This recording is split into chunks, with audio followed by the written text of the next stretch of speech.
I think that it's the glory and the tragedy of human beings is that we have imaginations and that we can follow our dreams, but also other people's dreams. And, you know, there is the terrible side to that.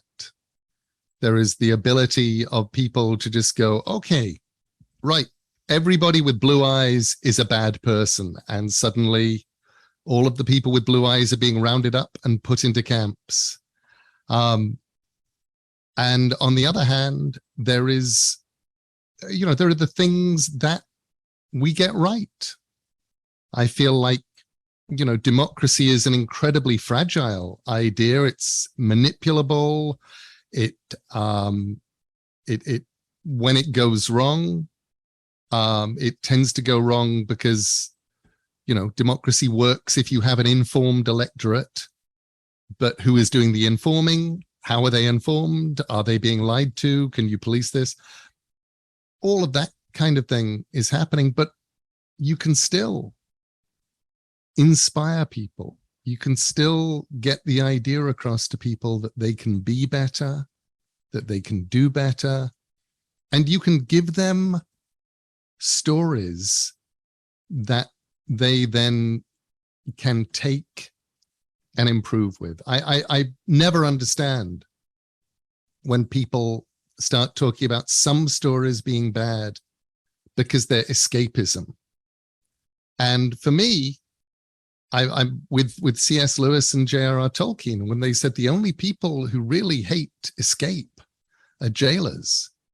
You need to be able to escape sometimes. If you're in an intolerable situation, here, I will give you a book. I will give you a story that may let you out and away just for a little while. My cousin Helen died very recently at the age of 104.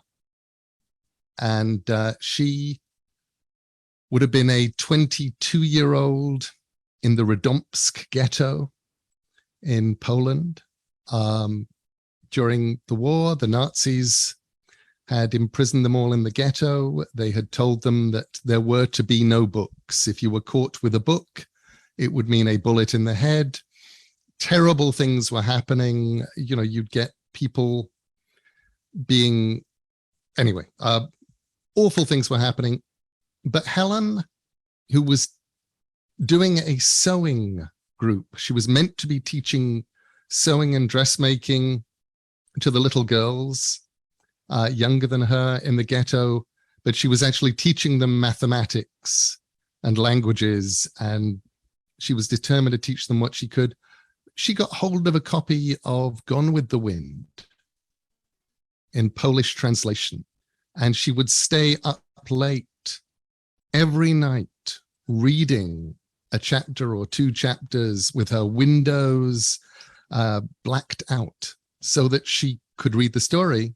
She would hide the book behind a loose brick in the wall and replace the brick.